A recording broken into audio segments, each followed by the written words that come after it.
Hello, listeners. Welcome to another episode of Sound Connections, brought to you by Mainline Marketing in Winter Park, Florida. On today's episode, we talked with Susan and Tori, and I had so much fun. It was great to talk to them. It was great learning about what they're doing for female empowerment in the audio space. I really think that comes across in this episode. It was also great to talk to them about being the champions of Mainline Marketing's Florida's Finest Podcast competition and what they were going to do with all of their winnings and all of the things that they got in that. So it was a very educational experience for me. Without further ado, here is our episode of Sound Connections featuring the SoundGirls, Susan and Tori. We are here with the Florida's Finest Podcast, officially the SoundGirls. Hello. Yay. Welcome. Hey. Welcome. Would you like to introduce yourselves as champions? I'm going to give you the option. Sure. Yes, please. Okay. I'm Susan Williams. I am the past and current for the next month co-host of the SoundGirls podcast. And Tori, she is our up-and-coming new host of the SoundGirls podcast. That's me. Fun times. Fun times. So first of all, congratulations. I think that's where we need to start. Thank you. How does it feel? I don't enter contests Does it feel very right? often. I think it probably just feels right. right. Yeah. Feels like they made the right choice. Yeah. I would agree with that. Most definitely. So first thing I want to do is I want to just ask, where did the SoundGirls start? Where did they come from? So the organization or the podcast specifically? Yes. Okay. Start with the organization, but we'll get there. Okay. So is it 2015? 2013 or 2015. It's an odd year in there somewhere. Okay. No. Let's say years ago. In the 20s. In the 20s. The 20 teens. Yeah. Should I In the fact 20 teens. check this? Yeah, maybe. Get the Google app.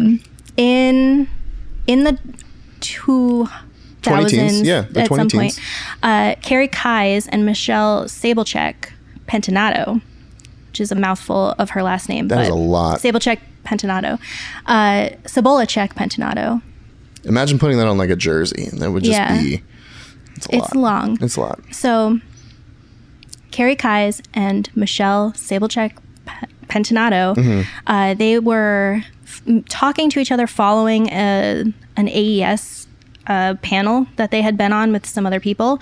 And that is where they were like, I have heard of you, but we've never met before. Cool. And that was kind of the theme along the entire like SoundGirls all together. Like, I have heard of you, but we have never met. And so they decided that they needed to come up with some kind of organization or at least something semi-cohesive so people could connect with each other. And that's how SoundGirls was born.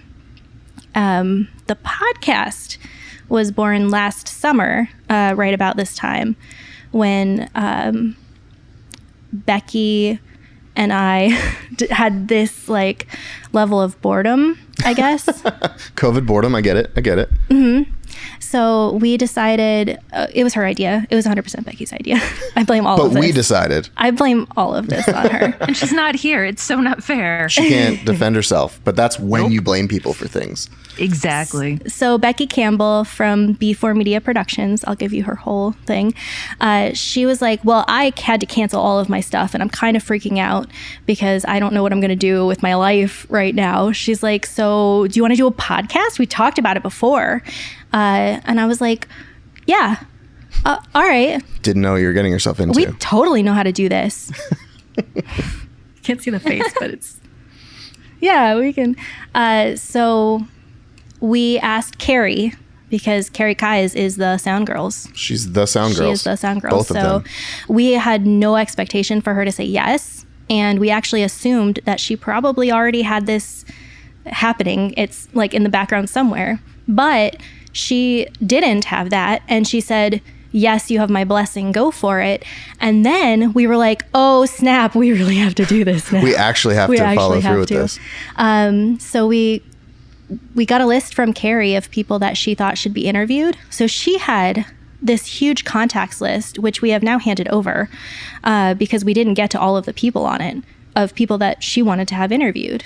It's like 50, 70 people long. Jeez. It's super long. That's crazy. And then we add to it kind of randomly. Right. But she had this list already. So that was easy. We didn't have to work to find people, which is probably the hardest part of definitely podcasting. The hardest part. It's definitely the hardest part. Definitely learning that right now. Yeah. As we're getting started, it's like your first episode is coming up in 2 weeks. Who are you interviewing? Yes. Yeah. Mm-hmm. Someone, doing it. they will be here. Someone. We have 50 to 70 people. Mm-hmm. But then you have to get them to like figure out the schedule and all that stuff. Mm-hmm. Yeah. So then we just did it. You just said we're doing it live. You were like, rock and roll. F it, we'll do it live. I love it. Yeah. I love it. Boom goes the dynamite. So I want to ask you, Tori, how did you find the SoundGirls? You're the up and comer. What spurred this? How did we get to here? So during the pandemic, I actually found SoundGirls because I was interested in some of their webinars and their training. And I love any training that I can jump on. I'm like, okay, I want to check that out. And over time, I just followed SoundGirls. And a friend of mine who works for Cirque, he recommended, hey, you should check out the SoundGirls podcast. I'm like, okay, I'll do that. So I subscribed, and as I got notifications, I actually did some VO training, and I thought, oh man, it would be so fun to be able just to, do something with my voice, which is, a little obviously different than, being behind the mic in front of the mic instead of behind the mic. Is that right? Yeah, No. We got it. No, we're on the same page. You know what I'm saying. And then I got an email and said that SoundGirls was looking for a new host and co-host. And I thought, oh my gosh, this is like a bucket list thing for me. I have no expectation. I probably won't even, get an interview. It's like, who am I? And then I You're get Tori this of the email. SoundGirls. That's what. Yeah, I am. I am now. And I was so surprised. I'm like, oh my gosh. I'm like one of 4 people that you're interviewing. Like, this is amazing. And then when I got the email that I got the host gig, I was just like, it felt so good. It felt so right. And then meeting Susan and Becky and my new co-host, Katie, I feel like everything just really clicked. And there's such a lightness and there's such a joy working with the ladies right now. And I'm just super, super excited to see where this next year takes us. So you mentioned that you're stepping away. Mm-hmm. Is this a personal decision? Is this you're focusing on other things? You're going more producing route? What's the haps with that? This was a planned move. Okay. So when we decided to make the podcast in general, Becky wanted to build something that we can hand over to new people once we were done with it. So we figured a year seemed about right. And, once work would start picking up again, right. kind of anticipated. Thank goodness. Yeah. So, that's why she's not here, because she's working a gig, which is awesome. So we planned it. It was completely our hope that we would be able to get it successful enough so that we could hand it off to somebody. And then we had interviews. We had a bunch of people send like voice samples in, and we heard like, it was at least 20, maybe more people. That's awesome. Who had applied for it. And we just listened to voices and met with people. Tori's like, 20 people that aren't me. Yeah. And so we found people whose personalities we liked, because Fair. we're the ones who did it. Yeah, you have to host. You have to gel with the person. Yeah. And then we picked our people, and Becky and I are helping with the transition, because I don't want to ever throw somebody into a fire without help. Like, I don't want to do that. So we're staying on as producer roles for now, and we'll probably do that until they don't need us anymore. That's awesome. That's it. That's awesome. Yeah. So what is, I've asked this question already, but I'm going to redirect it a little bit. What does SoundGirls do? What is it? What is your tagline? If you had to describe it to someone, what is SoundGirls? SoundGirls' actual tagline is inspiring the next generation. So the whole goal of SoundGirls in general is to meet other people who work in the industry and to show them not only is it possible for you to be a sound engineer or whatever kind of sound career that you want, but you can do it while you're a woman, while you're a person of color, while you're whatever, you can actually do this job, and it is a job to do. So like SoundGirls has reached out to other organizations like Girls Rock Camp, which is, I don't know if you've ever heard of it, but it's little kids that go to camp, summer camp or winter camp, whichever, and they learn how to play instruments, and then they put a show on at the end. And so it's literally little kids, it's like rock star camp for children. It's adorable. Kind of awesome. Yeah. So I wish I knew about this when I was a child. It is called Girls Rock Camp, but it's okay. I mean, there might be a boys rock camp. Totally. There shouldn't be. There's a whole Simpsons episode on that. Totally. So our whole deal is to build up the foundation so that people who come in after us have it a little bit easier than we did. Which is an amazing and wonderful goal, especially in today's climate. Do you guys, Tori, I'm going to start with you just because you are newer to this. Do you feel any sort of pressure, or is it just excitement to be able to kind of open the door for the next generation? It's a little bit of both, honestly. I've always loved just finding other women to empower in the audio industry with my experience so far. So that to me is super exciting, and to show that there's endless possibilities out there based on professionals that have gone before them.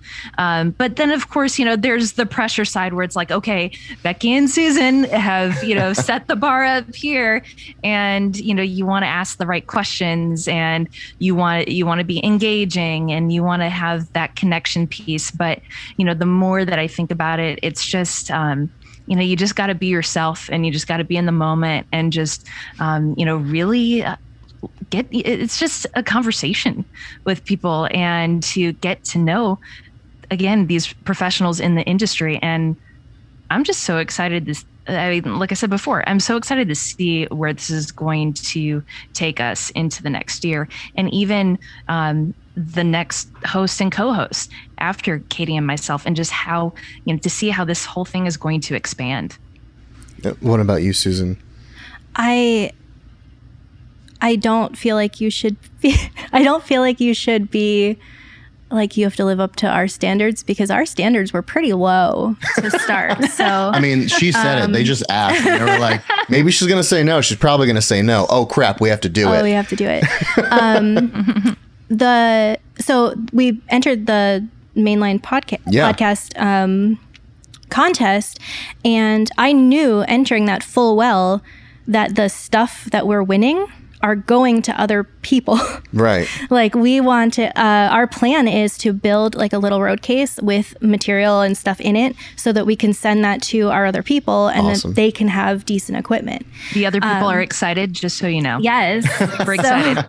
The level of excitement is very high. Yes. And then that can continue on posterity down the line. So the next group can get their little podcast kit, and then the group after can get their podcast kit, and we can just continue passing the baton to the next group. And so that's honestly why I submitted for that, because I was like, I am a teacher. I don't have money to put all of this stuff together. So I don't know. That was our cool. So how does it feel, Susan, to kind of be like forging a legacy? You were the first host with Becky of this podcast, and it's now something that is going to continue to live on past you and even again and again and again.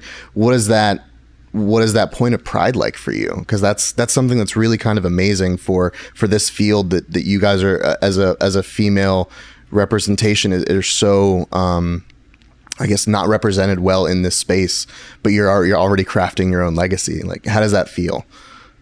I think about this line from Hamilton. I love Hamilton, so hit me with it. I'm ready. I want to build something that's going to outlive me. Yeah.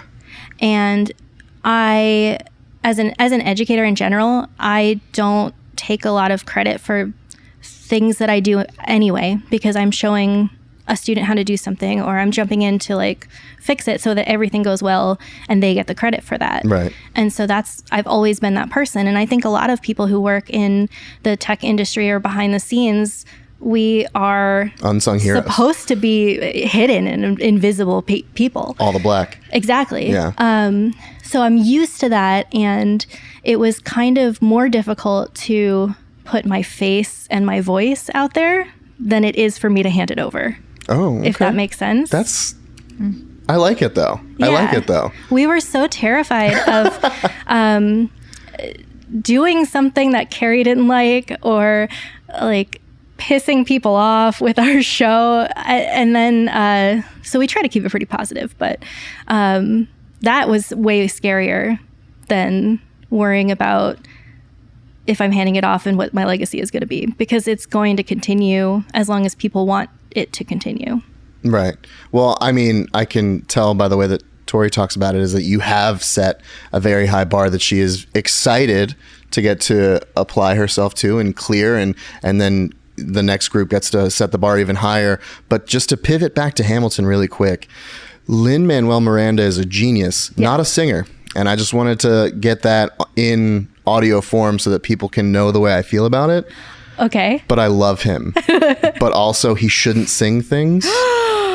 How do you feel about that?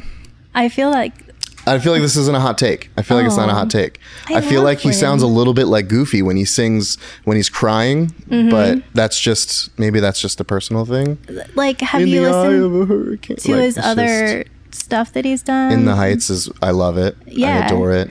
And Moana. Moana's great, but I just don't think he should be a singer. He is not personally. like your traditional Broadway, singer in Leslie Odom. No, yeah. Chris like, Jackson. Mm-hmm. And those guys are amazing. Yeah, amazing. So it's not like he's those people, but I enjoy the stuff that he does because of his style in which he does it in. Tori, do you feel like this is also a hot take? Are you going to be upset at me for my Lin-Manuel Miranda takes? So I can't be too upset because I've only watched the first 45 minutes of Hamilton. This is the person that you picked to replace you? This is the person? I'm just kidding. Sorry. Oh my goodness. I have been obsessed with that show and the soundtrack since it came out. Good. It's so good. And then when they put the movie version of it on Disney Plus. Yeah. We were actually out of town visiting my fiance's family, and I'm like, everyone's got to shut up and I got to watch this. And including Tori. No, everyone's got to just be quiet. We're going to watch this show. And his daughter, she's 5 years old, freaking obsessed with it. That's great for you. And so I was like, hell yeah. She sings. She freaking sings along. She knows some of the words, like most of the sounds to the words. You know what I mean? I mean, sometimes they get a little, even for me, I'm like, what did they say? I'm not sure. I'm just going to make the noise and then it works out. And then after we watched Hamilton and we watched Moana, which again is her favorite, she's 5.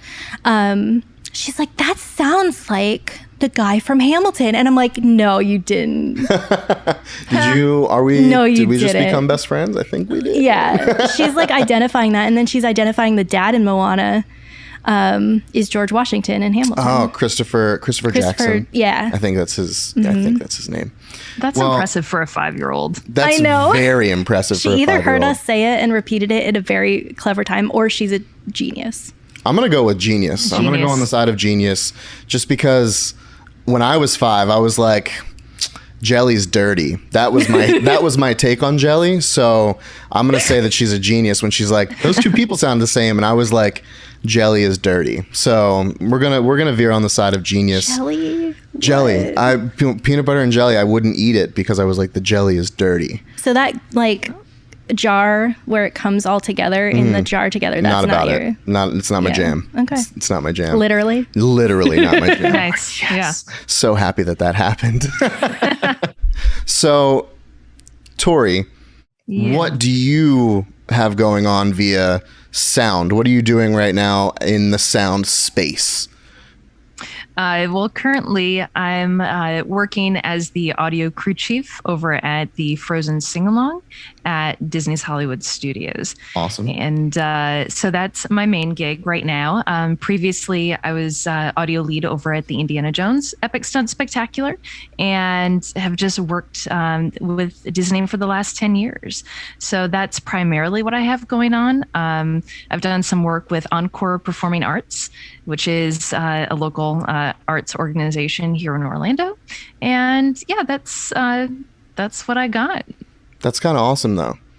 Any personal passion projects outside of SoundGirls that you're looking forward to doing? Plans for things?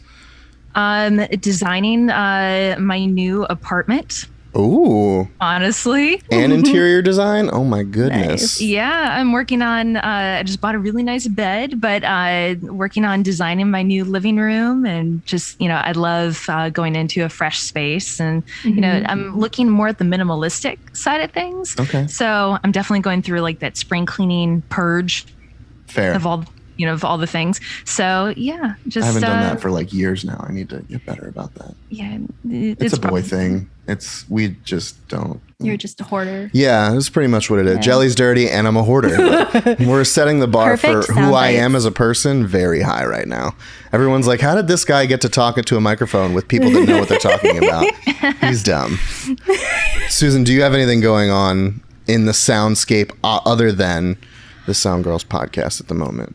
I have a full-time teaching gig. Right. And so I lecture and I teach labs with students and all of that jazz. Awesome.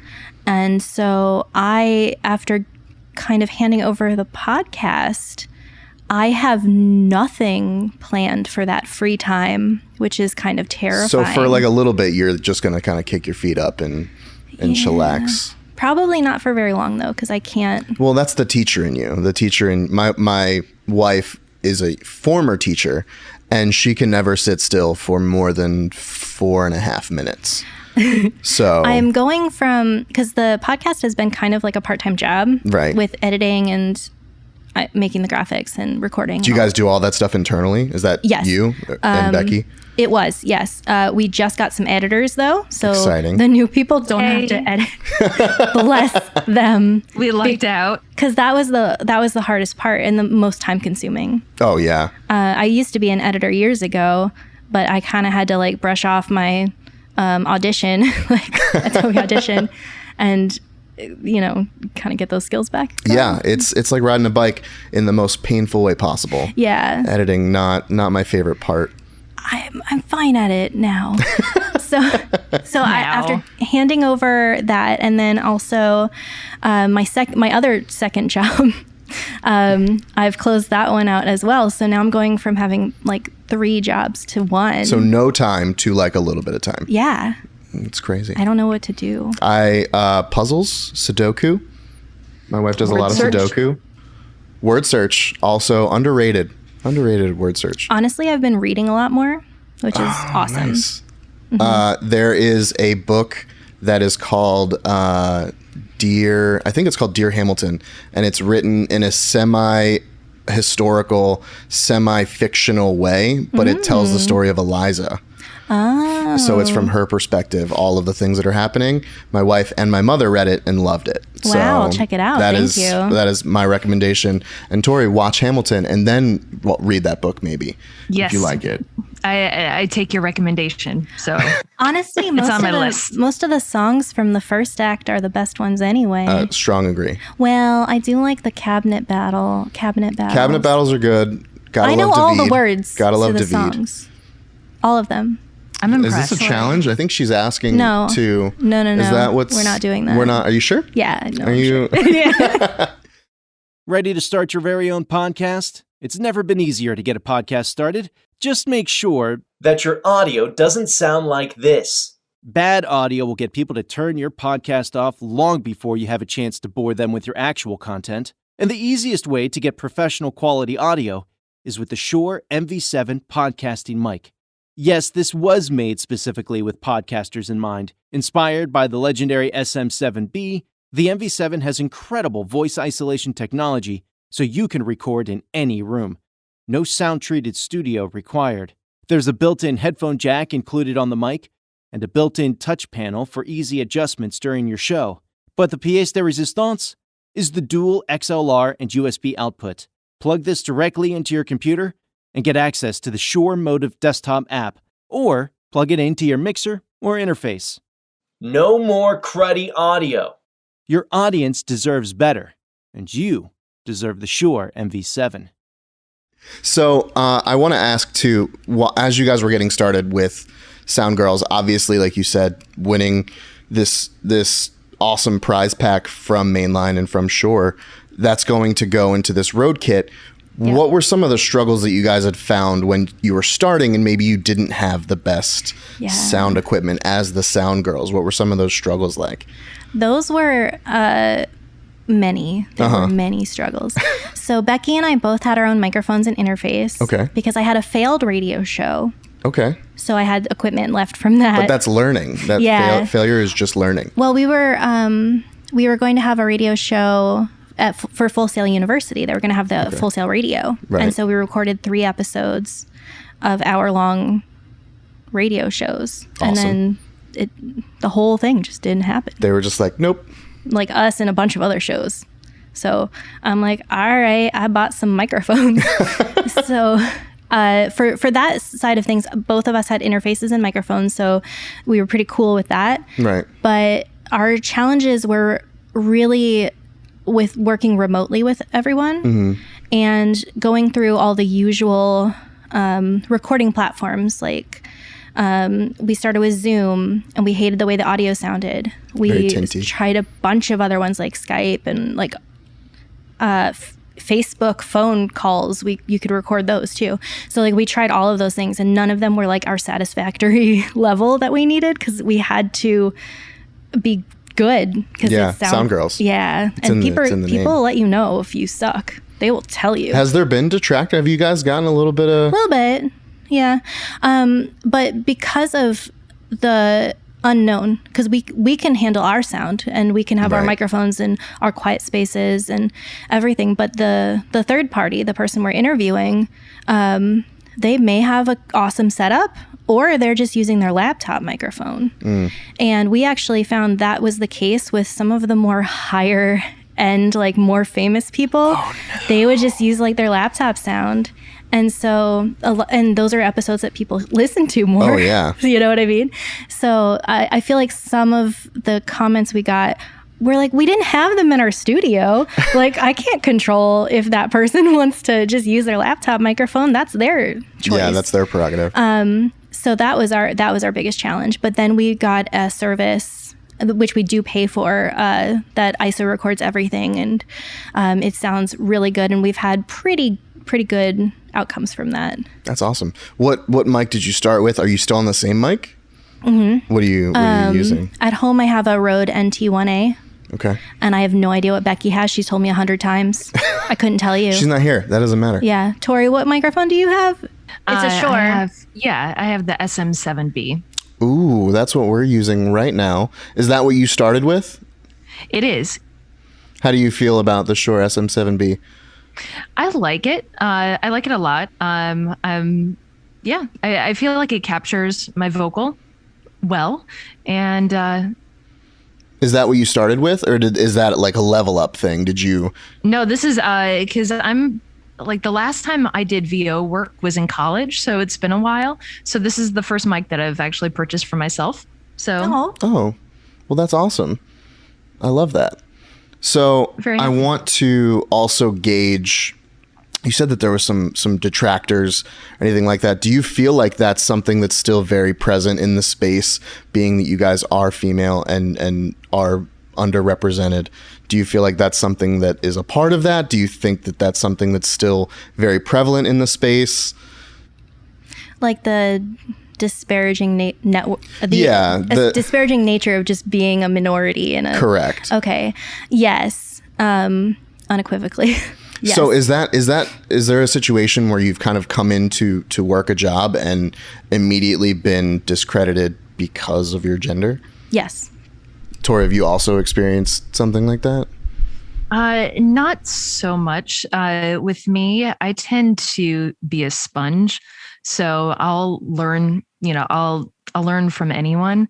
And I usually find myself, I mean, I'm definitely in the minority, but events that I've worked, shows that I've worked, I feel like I'm usually one, if not the only, woman in audio on the team.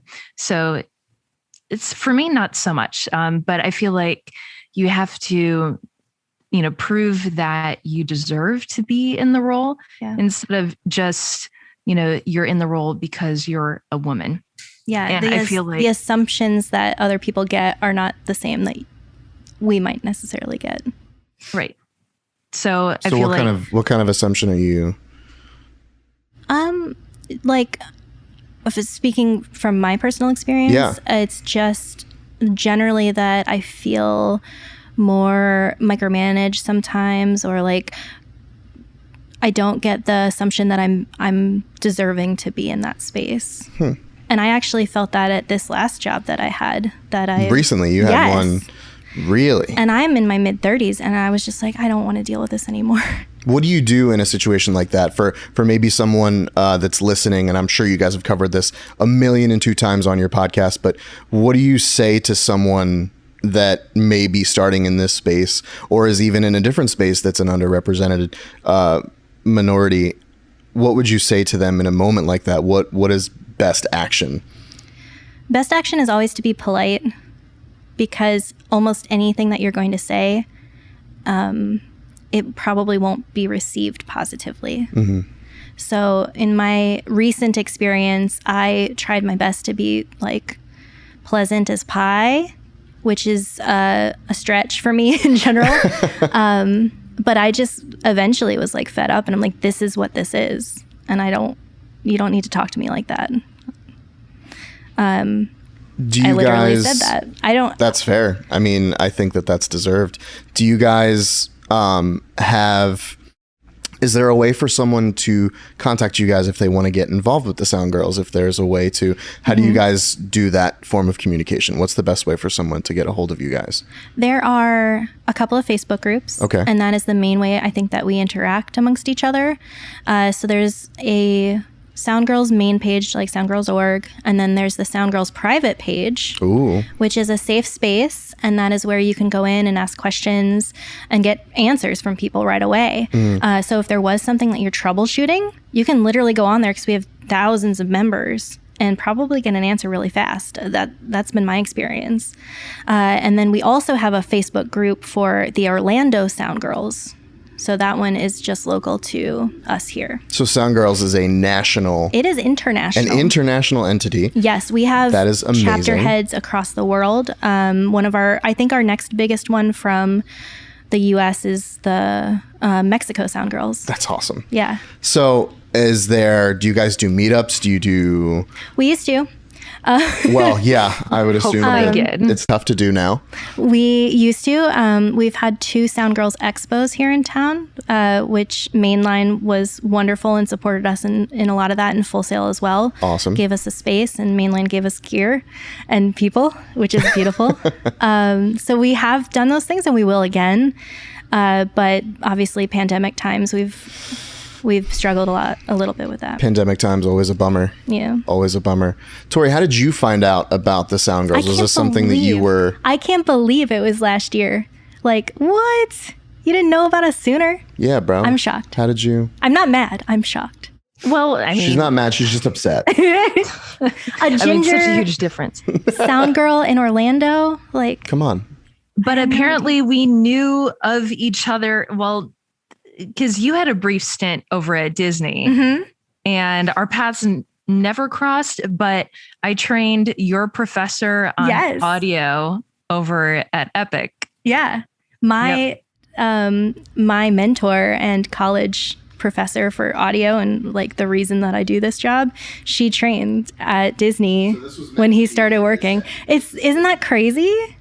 And never one time we're in the same building at the same time, locked eyes from a crowded room, like never. No, we have never met in real life. Because of pandemic times. But this is obviously something we probably live like 45 minutes. But this is something that's obviously has to happen now, right? Yeah. It will definitely happen. I request Instagram photo of a jumping high five when it occurs. just because I feel like that's the only way to commemorate the moment. He's really assuming that I have that level of coordination. I mean, me too. Maybe it's a ginger thing because I walk into walls. Glasses, Maybe like ginger. just leg up. Maybe I also wear glasses and I feel like I didn't get the memo and I put contacts in today. This is my fault. This is my fault. We will attempt it and we'll take a video for the failure if it happens. So prepared for that. I'm so prepared for that. Is there anything that you guys do in this pandemic world that people can jump in that are interested, that they would be able to get some exposure with you guys, ask questions, anything? Do you guys do Zoom meetings or anything like that? Yes, they organize, and this is all done with Carrie. She's the face of the SoundGirls. Mm-hmm. So she puts out pretty frequently different Zoom trainings. Mm-hmm. They also have the Living History Project going on where they interview kind of like the original generation of people, and they capture all of that, and that's all on YouTube and Facebook and all that jazz. Awesome. So yes, there's tons of stuff. As far as the podcast specifically, if anybody would like to be on the podcast, they can hit us up because we are always looking to add to our list, especially if they have something that they want to share. Yeah. We've had a lot of people who specifically wanted to come on so they could promote their side project, like diversify the stage or awesome. Amplify her voice. And so it's awesome to have those collaborations because then we can use our outlet to help them expand, their network. Outlet. Mm-hmm. That's awesome. That's so cool. So I want to, I'm going to start with Tori. Do you have a moment that you were in the SoundGirls doing things where you were like, man, I am here. This is awesome. Have you had that moment? And if you have, which I would assume you have, what was that moment for you?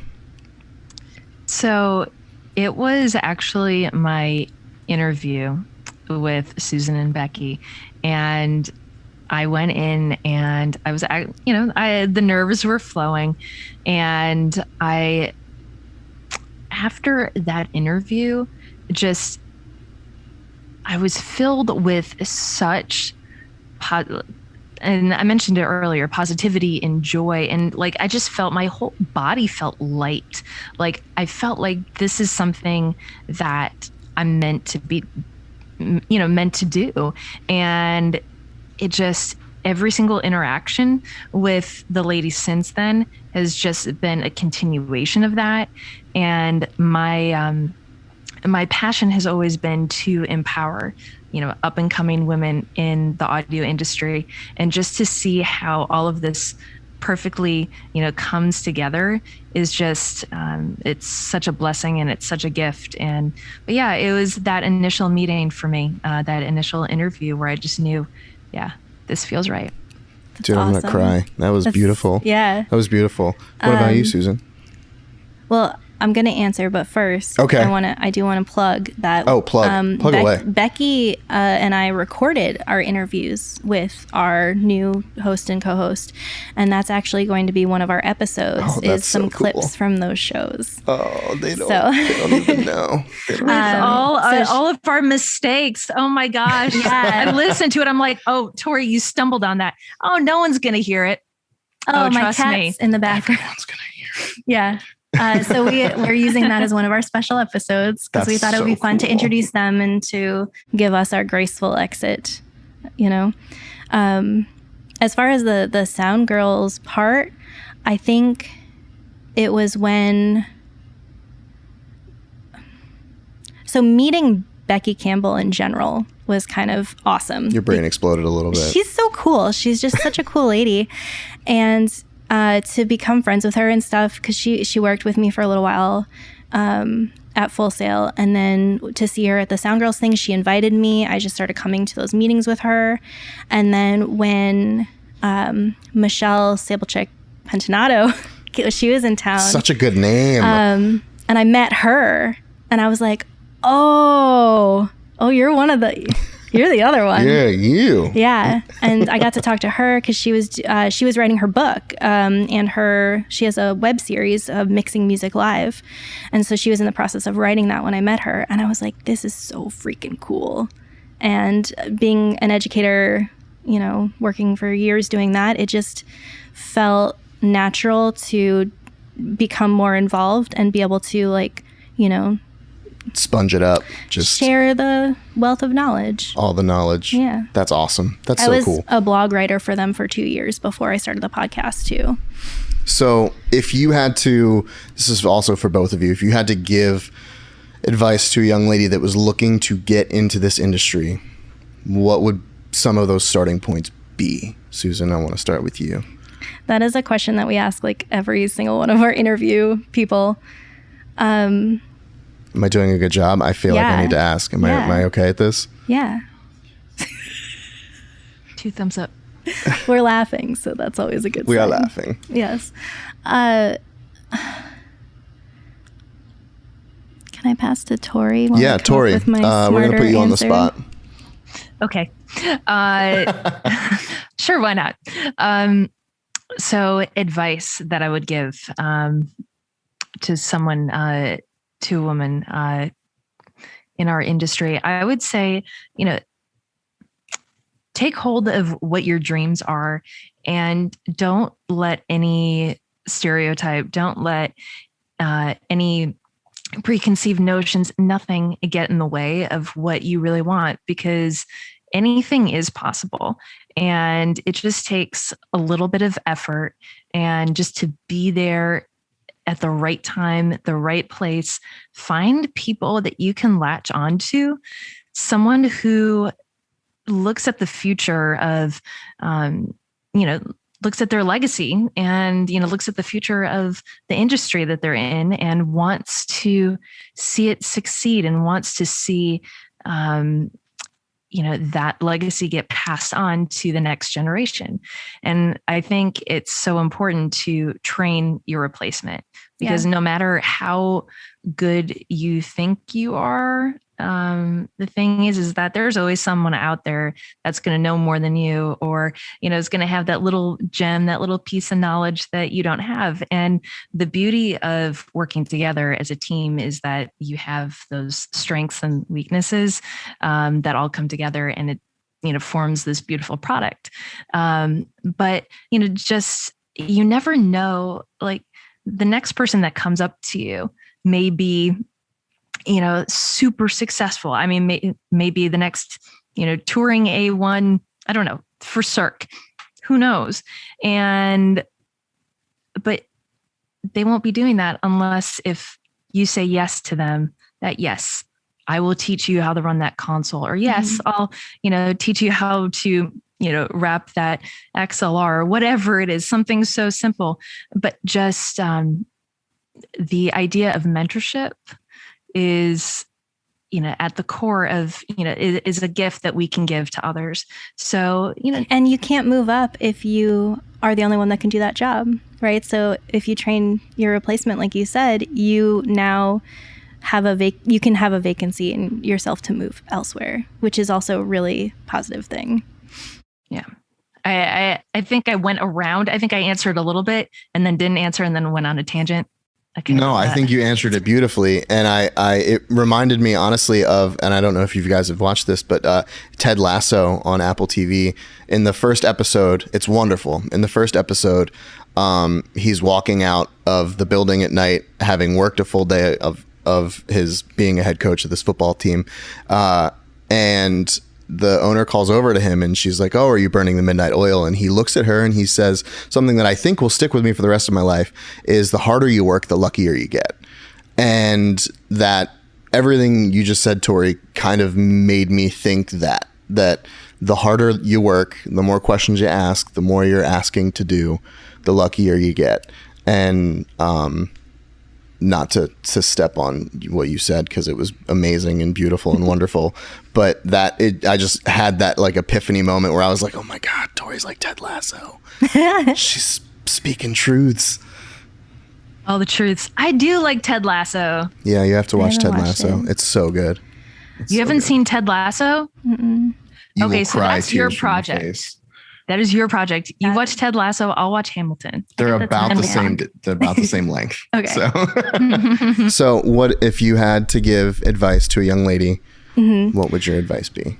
I frequently have to do this. That's true. So like to put it and narrow it down, one of the things that I really emphasize with my students of any gender or whatever, just anyone new coming up, is that every single person has something to offer.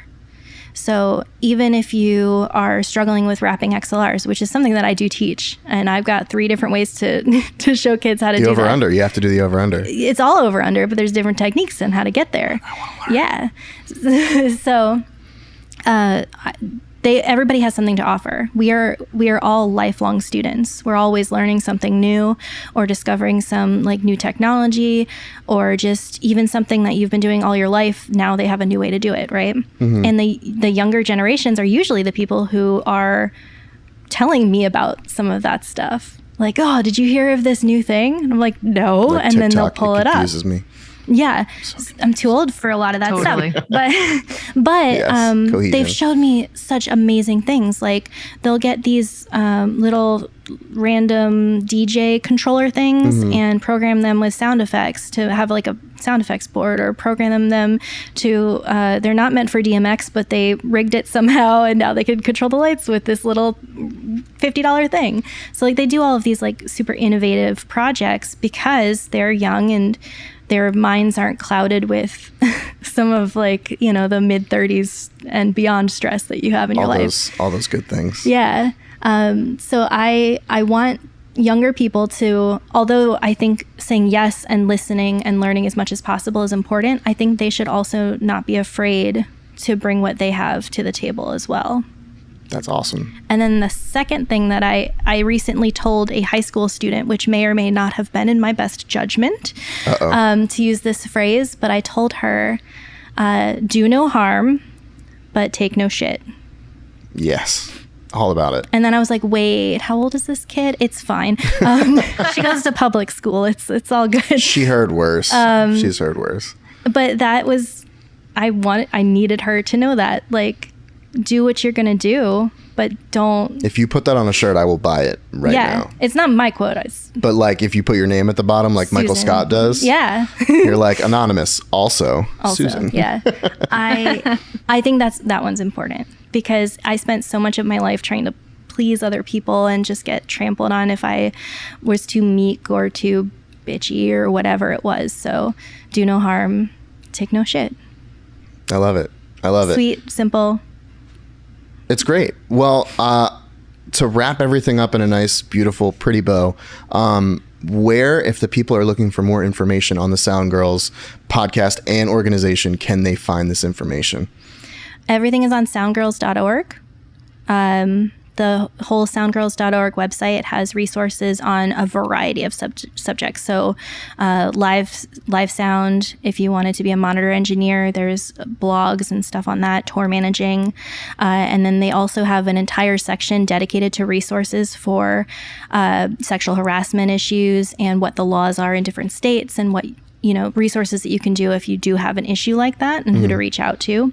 So, and then we also have, I've moderated some webinars and stuff like that as well. So they try to encompass it. I do want to say that don't let the name SoundGirls deter anybody from going, because there is, the whole point of the organization is to make space for people who don't normally have room at the table, right? So we want it to be accessible to everybody. We're not trying to exclude anyone. So don't let the name fool you into thinking it's only geared toward women. It's definitely that little more on that dial that way. Yeah. But most of the information, if not 90% of it, is based on equipment and just in general stuff that everyone can find value in. Yeah, I all I'm hearing is that I can be a sound girl in my heart, and that's all I want. You can be a sound girl. Welcome to the club. Honorary? Welcome. Now you are. Oh my God, I need to go find glasses to put on. Hold on. No. Thank you, ladies, so much for coming and talking with me and talking about the SoundGirls. It's been wonderful. It's been amazing. Thank you for being on Sound Connections. And again, congratulations for being Florida's finest podcast. Thank you. Can we just get another woot woot for that? Yes. I feel good about it. But no, thank you guys so much. I appreciate it. And we'll see you guys next time. Thank you. Great. Thank you. It's awesome to be invited. Feels like we're fancy. I mean, I feel pretty fancy. So fancy. So fancy. And that will do it for another episode of Sound Connections. I would like to thank the SoundGirls, Susan and Tori, for coming out. I would like to congratulate them on their victory in Florida's finest podcast. And I hope to talk to them again soon, guys. Don't forget, this is all sponsored by Shure and Mainline Marketing in Winter Park, Florida. Have a good one, everybody.